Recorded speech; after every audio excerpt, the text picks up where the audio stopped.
మూర్తి ఇలా అడుగుతున్నారు. నా ఏజ్ 62 ఇయర్స్. ఈ మధ్య నేను రిటైర్ అయ్యాను. ఇప్పుడు కొద్దిగా ఫిజికల్ యాక్టివిటీలో ఎంగేజ్ అవుదాం అనుకుంటున్నాను. సో కొత్తగా ఫిజికల్ యాక్టివిటీ స్టార్ట్ చేయడం వల్ల డైట్లో ఏమైనా మార్పులు చేసుకోవాలా తెలియజేయండి. హలో మూర్తి గారు, కొత్తగా ఫిజికల్ యాక్టివిటీ స్టార్ట్ చేసినప్పుడు డైట్లో కొద్దిగా మార్పులు చేసుకోవటం మంచిదే.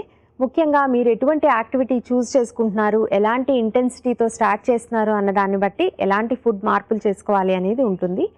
సో ముందుగా ఎక్సర్సైజ్ స్టార్ట్ చేసే ముందు ఏదైనా చిన్న స్నాక్ లాంటిది, అంటే బనానాస్ కానీ డేట్స్ కానీ ఇట్లాంటివి తీసుకున్నట్టయితే ఆ ఎక్సర్సైజ్ లేదా ఫిజికల్ యాక్టివిటీ సరిగ్గా పర్ఫామ్ చేయడానికి అవసరమైనటువంటి ఎనర్జీ వస్తుంది.